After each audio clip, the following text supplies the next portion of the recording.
बहुत रात हो गई थी।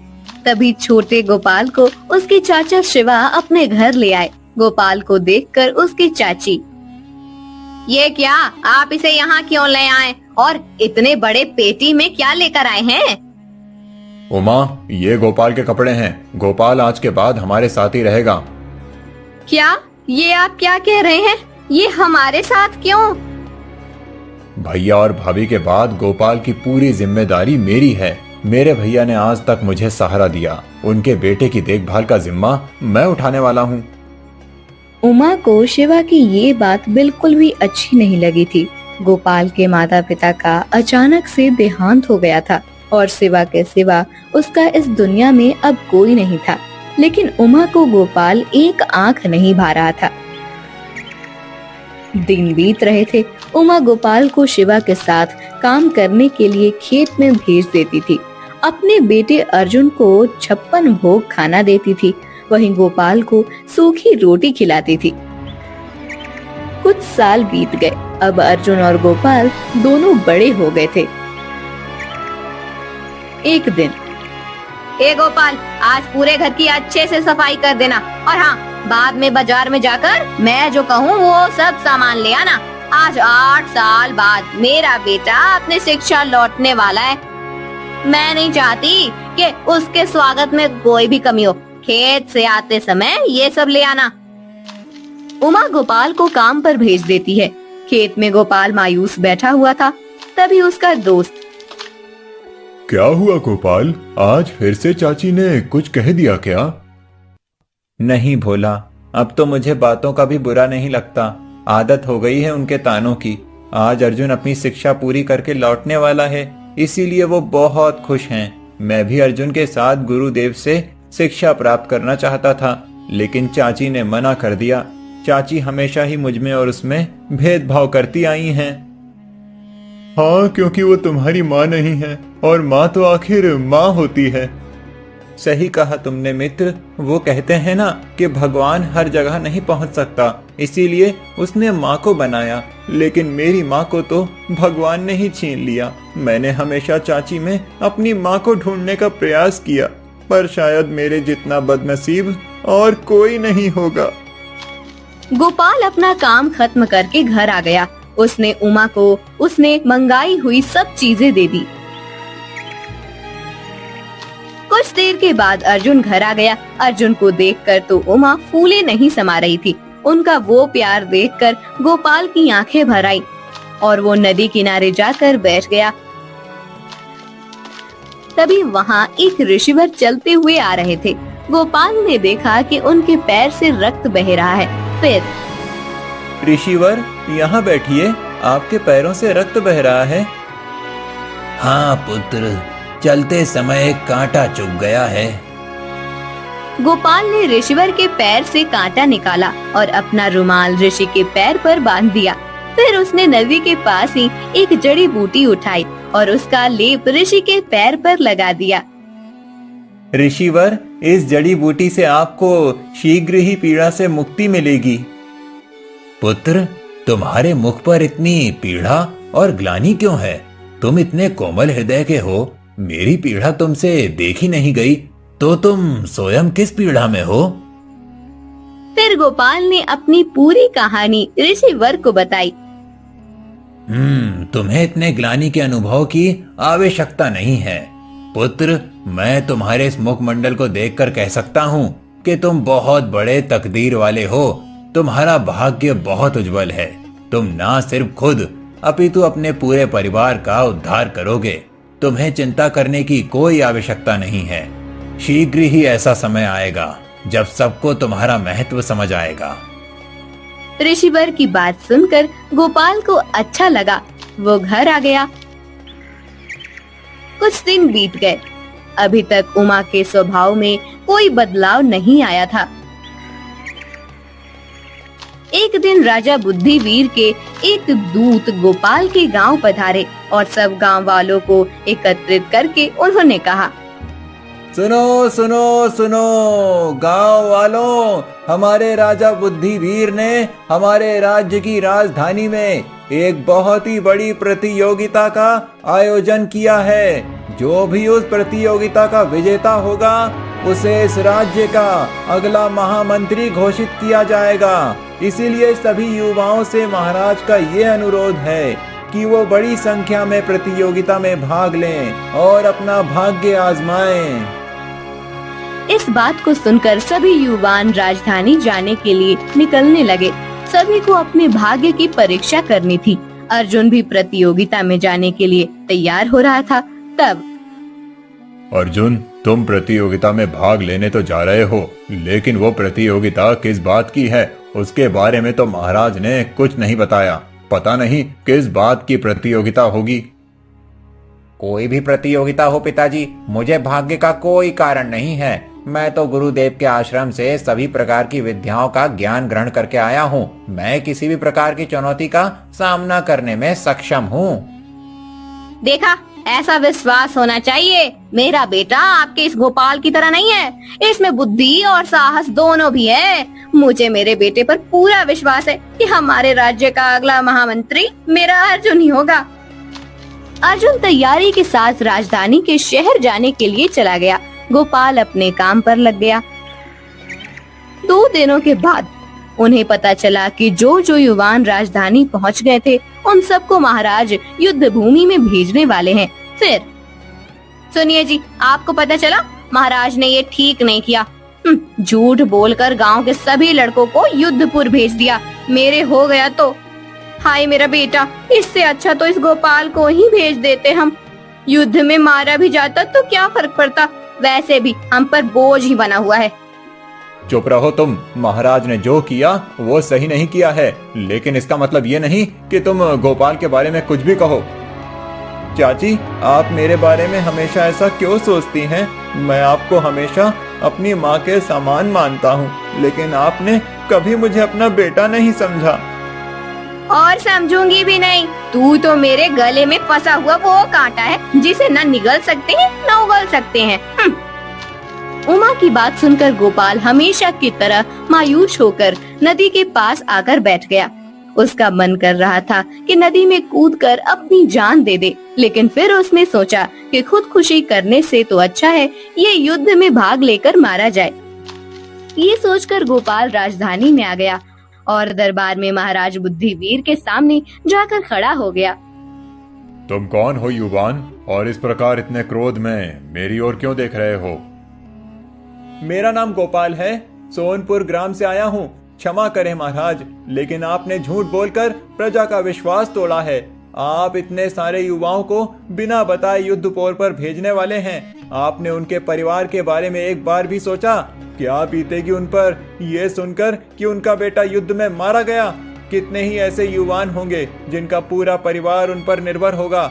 अगर उन युवानों की मृत्यु हो गई तो उनके परिवार का ख्याल कौन रखेगा? आपने असत्य कहकर बहुत बड़ा पाप किया है महाराज। युवान, तुम्हें स्मरण है कि तुम किसके समक्ष होकर बात कर रहे हो? क्या तुम्हें भय नहीं लगता? भय का तो कोई कारण ही नहीं महाराज। मैं इस धरती पर अकेला आया हूँ। कोई नहीं है जिसे मेरी मृत्यु से दुख हो, लेकिन एक माँ है जो अपने बेटे के युद्ध भूमि पर जाने के बारे में विचार करके ही भय से कांप रही है। आप कृपया करके उस युवान को पुनः वापस भेज दें और उसकी जगह पर मुझे सेना में शामिल कर लें। मैं आपसे हाथ जोड़कर अनुरोध करता हूँ महाराज। गोपाल के ऐसा कहते ही परिहार, मुझे एकांत में इस युवान से वार्तालाप करना है। महाराज की आज्ञा पर सब दरबार छोड़कर बाहर चले गए। फिर गोपाल, तुम्हें लग रहा होगा कि हमारा राज्य कितना निर्दयी है। अपनी प्रजा से असत्य बोलकर उनके युवानों के मृत्यु का कारण बन रहा है, किंतु ये सत्य नहीं है।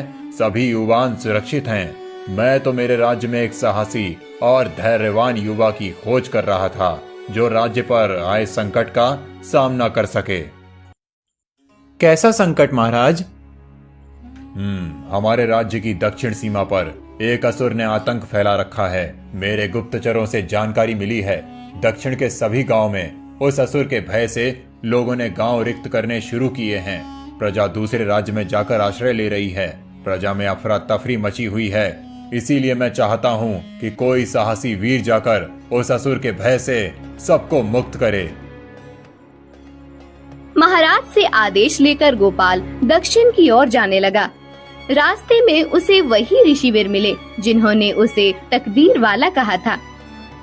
ऋषिवर, मुझे आशीर्वाद दीजिए कि मैं महाराज के आदेश का पालन करते हुए असुर के भय से प्रजा को मुक्त कर सकूं।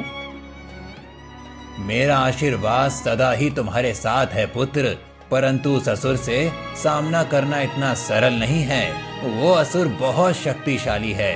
तुम अगर उसके गले में पहनी हुई माला निकाल पाओ तो उसे मारना आसान हो जाएगा। उस माला में ही उसकी सारी शक्ति बसी हुई है। गोपाल ऋषिवर की बात मानकर आगे जाने लगा। वो जब दक्षिण सीमा पर पहुंचा तब उसने देखा कि असुर गांव के लोगों पर अत्याचार कर रहा था। गोपाल उसके सामने जाकर खड़ा हो गया। अचानक से गोपाल को देखकर असुर चौंक गया। उस बात का फायदा लेकर गोपाल ने अपनी तलवार से असुर के गले की माला निकालकर फेंक दी। उसके माला फेंकते ही असुर की शक्ति कम होने लगी। फिर गोपाल ने तलवार से असुर का मस्तक धड़ से अलग कर दिया। सभी लोगों ने गोपाल के नाम का जय घोष करना शुरू किया। कुछ दिनों के बाद गोपाल राजमहल लौटा। गोपाल, तुम सच में वीर योद्धा हो। इतने भयानक असुर से तुमने हमारी प्रजा को मुक्त किया है। आज से मैं तुम्हें इस राज्य का महामंत्री घोषित करता हूँ और तुम्हें एक महल भेंट देता हूँ जिसमें तुम अपने परिवार समेत निवास कर सकते हो। तुम्हारी वीरता देखकर मेरे मन में बार बार एक ही बात आ रही है। मेरा कोई पुत्र नहीं है, सिर्फ एक ही पुत्री है। मेरे बाद इस राज्य का कोई तो राजा होना चाहिए, लेकिन कुछ राज नियमों के कारण मैं तुम्हें राजा नहीं घोषित कर सकता। इसीलिए मुझे लगता है कि अगर मेरी पुत्री से तुम्हारा विवाह हो जाए तो मेरे जमाई के संबंध से तुम इस राज्य के राजा बन सकते हो। मुझे एक बार अपनी पुत्री से बात करनी होगी। महाराज, मैं बचपन से ही खुद को बदनसीब समझता था, लेकिन कुछ समय पहले मुझे एक ऋषिवर ने बताया था कि मैं सबसे बड़ा तकदीर वाला हूँ और शीघ्र ही मेरा अच्छा समय आने वाला है। आज आपके सम्मान से ये सिद्ध हो गया कि ऋषिवर की बात सत्य थी। बुद्धिवीर ने सब युवानों को छोड़ दिया, जिनमें अर्जुन भी था। गोपाल की वीरता के बारे में पता चलने के बाद अर्जुन और उमा का भी गोपाल के प्रति नजरिया बदल गया। वो अब गोपाल के साथ प्यार से रहने लगे। कुछ दिनों के बाद राजकुमारी ने गोपाल के साथ विवाह करने के लिए हाँ कह दी। दोनों का भव्य विवाह संपन्न हुआ। उमा ने अपने पुत्र और पुत्रवधू का स्वागत किया। सब लोग एक साथ खुशी से रहने लगे। ऋषिवर की बात सच हो गई कि गोपाल सबसे बड़ा तकदीर वाला है।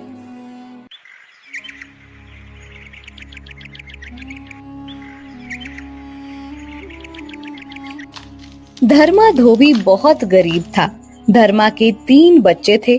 सबसे बड़ा सतनु और 2 बेटियां कमल और सुमन। एक रात धर्मा की पत्नी सुनिए जी। हाँ बोलो राधा, तुम्हें कोई तकलीफ हो रही है क्या? जी, मेरी तकलीफ तो अभी मेरे साथ ही खत्म होगी। मुझे नहीं लगता कि मैं अब इस बीमारी से उभर पाऊंगी।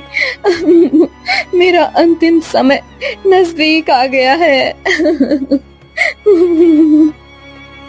ये क्या बोल रही हो? तुम्हें कुछ नहीं होगा। मैं तुम्हें बड़े से बड़े वैद्य के पास ले जाऊंगा। मैंने सुना है कि उत्तर दिशा में एक बड़े ही ज्ञानी वैद्य रहते हैं। उन्होंने आज तक कई रोगों का इलाज किया है। वो तुम्हें भी ठीक कर देंगे। आप सच कह रहे हैं, लेकिन इतनी दूर जाने के लिए और उन वैद्य जी से इलाज करवाने की हमारी हैसियत नहीं है। कहाँ से लाएंगे इतने पैसे मेरे इलाज के लिए? आपने पहले ही ये घर भी गिरवी रखा है। अब कुछ नहीं होगा। मैं जान चुकी हूँ कि मैं कुछ ही दिनों की मेहमान हूँ। मैं आपसे सिर्फ इतना कहना चाहती हूँ, मेरे जाने के बाद आप हमारे 3 बच्चों का अच्छे से ख्याल रखिएगा। उन्हें मेरी कमी महसूस मत होने दीजिएगा। धर्मा राधा की बात सुनकर बहुत दुखी हो गया। कुछ दिनों के बाद राधा का देहांत हो गया। अब घर के साथ तीनों बच्चों की जिम्मेदारी धर्मा पर आ गई थी। एक दिन भद्रा, अब इतनी सी कमाई में गुजारा करना मुश्किल हो रहा है। राधा के इलाज के लिए पहले ही इतना कर्जा लिया हुआ है और घर भी गिरवी रखा है। समझ नहीं आता कि आमदनी बढ़ाने के लिए क्या करूं। कल ही पता चला है कि राजमहल में राज्य वस्त्र धोने के लिए एक धोबी की जरूरत है। तुम मंत्री जी को जाकर मिलो, शायद वो तुम्हारा काम कर दें। अगले दिन धर्मा मंत्री को जाकर मिलता है। मंत्री जी, मैंने सुना है कि महल के वस्त्र धोने के लिए एक धोबी की जरूरत है। हाँ, जरूरत तो है, लेकिन हमें ऐसा धोबी चाहिए जो विश्वास पात्र हो। राजमहल के वस्त्र कितने ऊंचे होते हैं, ये तो तुम्हें पता होगा। एक भी वस्त्र इधर उधर नहीं होना चाहिए। जी मालिक, मैं आपको विश्वास दिलाता हूँ कि मैं पूरी ईमानदारी से अपना काम करूंगा। आपको शिकायत का एक भी मौका नहीं दूंगा। अगर कोई ऊंच नीच हो गई तो तुम्हें सीधा महाराज के सामने हाजिर करूंगा, ये याद रखना। ऐसी नौबत नहीं आएगी मंत्री जी। आपके यहाँ जो नाथा काका सालों से काम कर रहे हैं, उन्होंने ही मुझे काम सिखाया है। मैं उनसे पूछकर ही सब काम करूंगा। ठीक है, कल से आकर वस्त्र ले जाना। अगले दिन से धर्मा राजमहल का वस्त्र धोने का काम करने लगा। एक दिन धर्मा के घर एक योगी बाबा आए। वत्स, भूखा हूँ, कुछ खाना खिलाओ। आइए बाबा, यहाँ बैठिए, मैं अभी आपके लिए कुछ खाने को लाता हूँ। धर्मा योगी बाबा को बिठाकर भीतर चला गया। उसने अपनी पूरी रसोई में ढूंढा, लेकिन बाबा जी का पेट भर सके इतना पर्याप्त खाना उसके पास नहीं था। धर्मा ने एक डिब्बे देखा, 2 रोटियां बन सके उतना ही आटा बाकी था। धर्मा ने उस आटे की कटोरियां बनाई। फिर बाबा जी क्षमा करें, लेकिन मेरे पास आपका पेट भर सके उतना पर्याप्त खाना नहीं है। जो आटा बचा था उसकी 2 रोटियां बनाई हैं। इसे खाकर मुझे कृतार्थ करें। तुम्हें क्षमा मांगने की आवश्यकता नहीं है।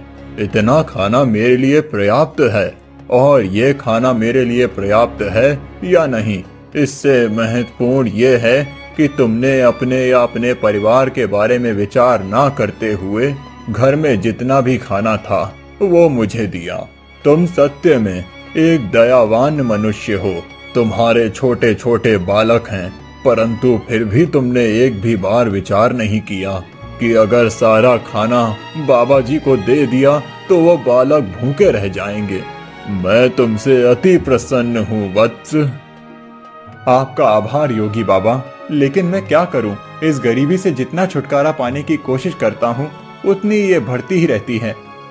इसका एक ही उपाय है वत्स, शिक्षा। शिक्षा ही तुम्हारे परिवार को इस गरीबी से बाहर ला सकती है।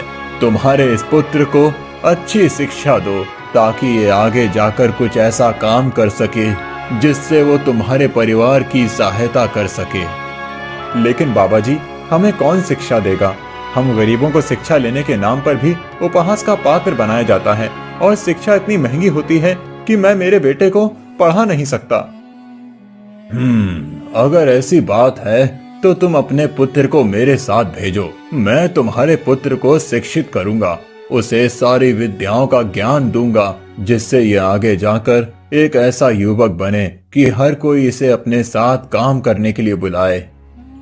योगी बाबा की बात धर्मा ने मान ली और अपने बेटे शंतनु को भेज दिया। 12 साल बीत गए। 12 सालों बाद शंतनु एक युवा बनकर लौट आया। उसने जो शिक्षा योगी बाबा से प्राप्त की थी, उसका तेज उसके चेहरे पर साफ झलक रहा था। धर्मा अपने बेटे के आने की खुशी मना ही रहा था कि तभी मंत्री का एक सेवक आया और उसने धर्मा को महल में हाजिर होने को कहा। धर्मा राजमहल चला गया। फिर महाराज, ये वही धोबी है जिसने राजमहल के वस्त्रों की चोरी की है। मंत्री की बात सुनकर धर्मा के पैरों तले जमीन खिसक गई। नहीं महाराज, मैंने कोई चोरी नहीं की है। महाराज, ये असत्य बोल रहा है। मेरे सेवक ने कल इसे 15 वस्त्र धोने को दिए थे, परंतु जब इसने वस्त्र वापस किए तब वो सिर्फ 12 ही थे। नहीं महाराज, सेवक ने मुझे सिर्फ 12 ही वस्त्र दिए थे। अच्छा, तो मैं असत्य बोल रहा हूँ? नहीं, मैं ऐसा नहीं कह रहा हूँ, लेकिन मैंने चोरी नहीं की है। मैं तो यहाँ सालों से काम कर रहा हूँ। आज तक कभी भी मैंने एक भी वस्त्र को इधर उधर नहीं किया, तो आज मैं ऐसा क्यों करूँगा? क्योंकि इस बार जो तुम्हारे पास वस्त्र धुलने के लिए आए थे उनमें सोने के तार लगे हुए थे। उन सोने की तारों को देखकर तुम्हारी नीयत में खोट आई होगी। नहीं महाराज, ये सच नहीं है। धर्मा धोबी, हम कैसे मान लें कि तुम सच बोल रहे हो? तुम्हारे पास अपनी बात को सत्य साबित करने का कोई प्रमाण है? नहीं महाराज, मेरे पास ऐसा कोई प्रमाण नहीं है, लेकिन मैं सच कह रहा हूँ, मैंने चोरी नहीं की है। महाराज, महाराज, आप तो बहुत दयालु हैं, मेरा न्याय कीजिए महाराज। मैं तुम्हें कल तक का समय देता हूँ। अगर तुम ये साबित कर सको कि तुमने चोरी नहीं की है तो तुम्हें दंड नहीं मिलेगा। धर्मा घर आ गया। क्या हुआ पिताजी, आपको राजमहल में क्यों बुलाया था? क्या बताऊं बेटा, तुम आज ही आए हो, लेकिन मैं तुम्हें इतने सालों बाद मिलने की खुशी भी नहीं मना सका। बेटा, मंत्री का कहना है कि मैंने सोने के तार लगे हुए राज्य वस्त्र चुराए हैं। क्या? वो ऐसा कैसे कह सकते हैं? बेटा, उनका कहना है कि उन्होंने मुझे 15 वस्त्र दिए थे, जबकि मेरे पास तो सिर्फ 12 ही वस्त्र आए थे धुलने के लिए। पिताजी, आपको पक्का याद है आपके पास 12 ही वस्त्र आए थे? हाँ बेटा, मैं वस्त्रों की गिनती में कभी कोई गलती नहीं करता। मैं इतने सालों से ये काम कर रहा हूँ, अब तो मैं देखकर ही बता सकता हूँ कि कितने वस्त्र हैं। कमल और सुमन से पूछते हैं। शायद ऐसा हुआ हो कि आप घर नहीं हैं, तब कोई सेवक आकर वस्त्र दे गया हो। सुमन, कमल, यहाँ आओ। जी भैया। मुझे याद करके बताओ कि उस दिन मंत्री जी की तरफ से कोई सेवक आकर वस्त्र देकर गया था? भैया, जब सेवक आया था तब पिताजी घर पर ही थे। पिताजी ने सारे वस्त्र गिन कर लिए थे। नहीं, उसके बाद जब पिताजी वस्त्र धोने के लिए गए थे तब फिर से कोई आकर गया होगा। नहीं भैया, पिताजी के जाने के बाद कोई नहीं आया था। मतलब पिताजी आप जैसा कह रहे हैं, उन्होंने आपको सिर्फ 12 ही वस्त्र दिए थे। हाँ बेटा, लेकिन दिक्कत यह है कि ये बात मैं साबित कैसे करूं? महाराज ने मुझे कल तक का समय दिया है। उन्होंने कहा है कि मुझे कल ये साबित करना होगा कि सेवक ने मुझे 12 ही वस्त्र दिए थे। पिताजी, जब उसने आपको वस्त्र दिए थे तब उसके सामने आपने गिने थे? हाँ बेटा, पूरे 12 वस्त्र थे, लेकिन अब मैं ये बात साबित कैसे करूं? मेरे पास तो कोई प्रमाण नहीं है और ना ही कोई गवाह। सुमन और कमल की बात कोई नहीं मानेगा, क्योंकि वो मेरी बेटियां हैं और बाहर का कोई आदमी वहाँ पर मौजूद ही नहीं था उस समय। पिताजी, आप बिल्कुल भी चिंता मत कीजिए, हम तीनों को आप पर पूरा विश्वास है। तुम लोगों का तो विश्वास है बच्चों, लेकिन अगर महाराज को विश्वास नहीं हुआ तो वो मुझे उस बात का दंड देंगे जो गुनाह मैंने किया ही नहीं है। जिंदगी भर गरीबी से गुजरता रहा और अब इस उम्र में अब ये चोरी के इल्जाम की जिल्लत। पिताजी, आप ज्यादा मत सोचिए, निश्चिंत होकर सो जाइए। मैं योगी बाबा के पास से शिक्षा प्राप्त करके आया हूँ और अब मुझे उस शिक्षा का प्रयोग आपको न्याय दिलाने में करना होगा। कल ही मैं आपके साथ राजमहल में चलता हूँ, फिर देखना क्या होता है। अगले दिन धर्मा के साथ संतनु राज दरबार में पहुंचता है। दरबार में महाराज के साथ मंत्री और बाकी सब मौजूद होते हैं। धर्मा, कल मैंने तुम्हें कहा था कि अपनी बेगुनाही का प्रमाण लेकर आना। तुम ऐसा कोई प्रमाण लाए हो? महाराज की जय हो। महाराज, मैं धर्मा धोबी का बेटा शांतनु हूँ। मैं प्रमाणित करूँगा कि मेरे पिताजी बेगुनाह हैं और उन्होंने चोरी नहीं की है। अच्छा, ऐसा कौन सा प्रमाण है तुम्हारे पास? महाराज, मुझे मंत्री जी से बात करनी है। मंत्री जी आपसे कह रहे हैं कि आपके सेवक ने पिताजी को 15 वस्त्र दिए थे, लेकिन पिताजी कह रहे हैं कि उन्हें सिर्फ 12 ही वस्त्र मिले। तो आपके सेवक के पास कोई प्रमाण है कि वो सच बोल रहा है? युवान, तुम्हारा इतना दुस्साहस कि तुम राज्य के मंत्री के सेवक पर संदेह करो। हम सभी सेवकों को जांच परख कर ही काम सौंपते हैं। मेरा सेवक कभी असत्य नहीं कह सकता। तुम्हारे पास कोई प्रमाण या साक्षी हो तो बताना। हाँ, मेरे पास एक साक्षी है। लेकिन मंत्री जी, जब मैंने धोबी को वस्त्र दिए तब वहाँ उनकी बेटियों के सिवा और कोई नहीं था सेवक, सिर्फ तुम इस बात को नहीं देख पाए। महाराज, हमारे घर के बाहर एक पेड़ है, वो इस बात का साक्षी है कि मेरे पिताजी सच बोल रहे हैं। क्या? एक पेड़?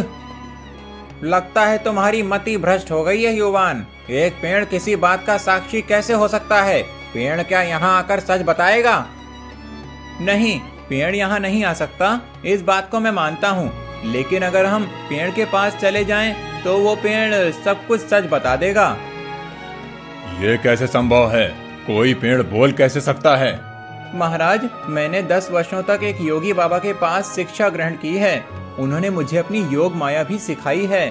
उसी योग माया का उपयोग करके मैं किसी भी अचल वस्तु को बोलने की शक्ति प्रदान कर सकता हूँ। हम सब मेरे घर के बाहर जो पेड़ है उसके सामने जाते हैं।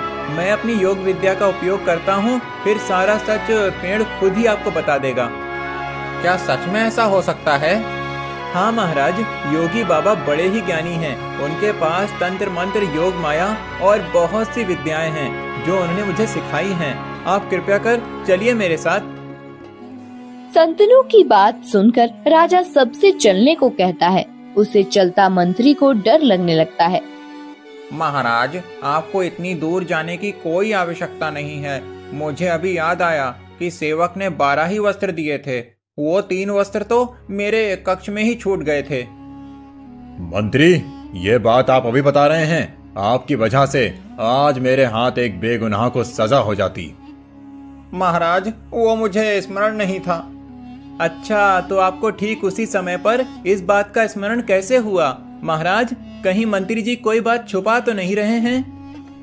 मैं भला क्या छुपाऊंगा? मैंने जो भी सत्य है वही कहा है। महाराज देखिए, इनकी लड़खड़ाती हुई जुबान ही इस बात का प्रमाण है कि मंत्री जी कुछ छुपा रहे हैं। तुम सही कह रहे हो युवान। मंत्री, सत्य क्या है? हमें अभी इसी क्षण बताओ। महाराज, मुझे क्षमा करना। सत्य तो ये है कि वो वस्त्र मैंने ही चुराए थे। मैंने उस वस्त्र के सोने के तार निकालकर उसके आभूषण बनाए हैं। उस वस्त्र को देखकर मेरे मन में लोभ आ गया था। मंत्री, आपने चोरी की और उसका सारा दोष एक बेचारे धोबी पर डालने का प्रयास किया। मैं इसी क्षण आपको राज्य से निष्कासित करता हूँ। मंत्री चला जाता है। युवान, मैं तुम्हारी प्रतिभा से सत्य में प्रभावित हो गया हूँ, परंतु तुम्हारे पास सत्य में ऐसी विद्या है जिससे पेड़ बात कर सकता है? नहीं महाराज, मेरे पास ऐसी विद्या नहीं है। मैंने तो बस मंत्री जी को फंसाने के लिए ये जाल फेंका था। मुझे अपने पिताजी पर पहले से ही विश्वास था। मेरे पिताजी कभी झूठ नहीं बोल सकते और ना ही उनकी तरफ से वस्त्रों की गिनती में भूल हो सकती है। इसीलिए मैंने मंत्री जी को टटोला, लेकिन उन्होंने गुनाह किया था। इसीलिए पेड़ की बात करने पर वो डर गए और सब कुछ सच बता दिया। वाह धर्मा, तुम्हारा बेटा तो होनहार है। युवान, तुमने अपनी सूझबूझ का एकदम सही उपयोग किया है। हमारे राज्य को ऐसे ही मंत्री की जरूरत थी जो अपनी सूझबूझ और बुद्धि का उपयोग राज्य के हित के लिए करे। युवान, मैं तुम्हें आज से ही इस राज्य का मंत्री नियुक्त करता हूँ। धर्मा, आज से तुम अपने पुत्र और अपने परिवार के साथ मंत्री कक्ष में रहोगे। महाराज चले जाते हैं।